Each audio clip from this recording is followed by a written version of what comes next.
Hello mga kabista! Konnichiwa po sa atin. So, welcome back sa aking YouTube channel. Bistak Living in Japan. So, ngayon wala tayong mga business or investment na pag-uusapan. Pag-uusapan natin kung paano ba makarating dito sa Japan. Posible ba na makarating ka? Of course, posible po yan. So, panoorin mo na kung paano ka makapunta dito sa Japan. Una-una, kung ikaw ay nasa Pilipinas, maraming mga agency na nag-hire papunta dito sa Pilipinas. 3 lang yung requirements mo, 3 lang. So una, kailangan graduate ka ng any education course. Graduate, okay? Graduate. May diploma, may TOR, lahat-lahat. Graduate nga eh, di ba? Pangalawa, kailangan mo ng pasado ka sa licensure exam ng mga teacher. Pangatlo, kailangan may driver's license ka. Kahit hindi naman dito nagdadrive yung mga teachers, kailangan pa rin, pag may mga kamag-anak ka na kinuha kanila at makapag-stay ka ng 90 days dito, nako, it's your opportunity na makapagturo ka. Dahil dito, pag nakaapa ka na ng Japan, hindi mo na kailangang graduate ka ng education. As long as 4 years course ang napag-graduatean mo. So, kahit na HRM yan, as long as yung passion mo is magturo, pasok ka na sa banga.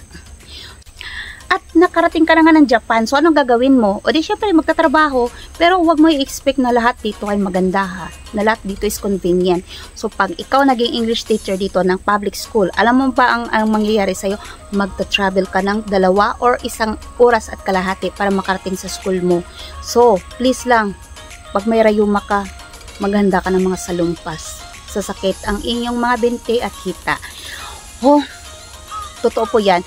Dito, hilig talaga ang lakad. Kailangan mo maging adik sa paglalakad. Kung hindi, nako, larayumahin ka.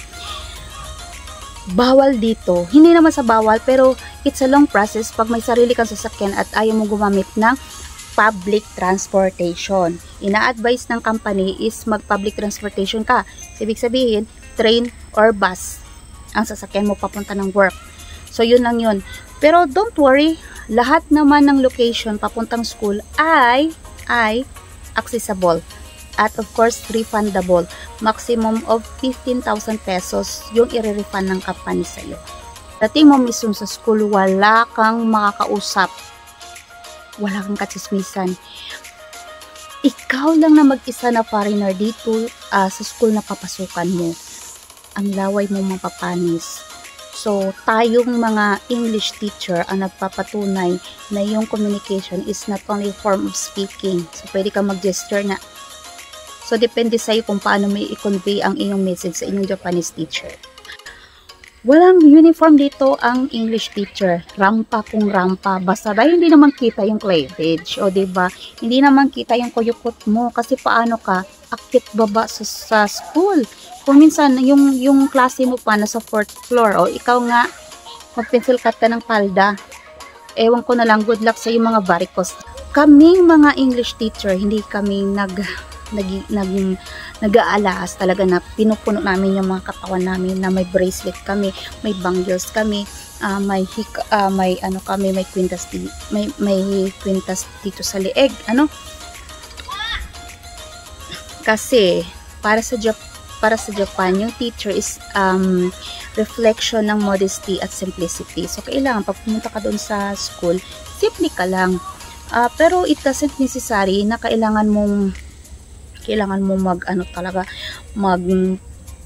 pumunta doon na bagong hugot ka lang sa iyong higaan. Bawal tayong nagpicture-picture ng mga estudyante natin ha, kasi nasa kontrata yan. Huwag niyong kakalimutan. Ganyan. Pwede kang ma-report. So, picture-picture ka dyan ng kanilang mga activity. Pupost sa Facebook kasi gusto mong patunayan na talagang teacher ka ng Japan. Ay nako, dahil pwede ka ma-report. So, please, hold your horse. So, see you mga kabistak. So, sa susunod natin na vlog. See you soon here in Japan. Sana makatulong ito sa inyo.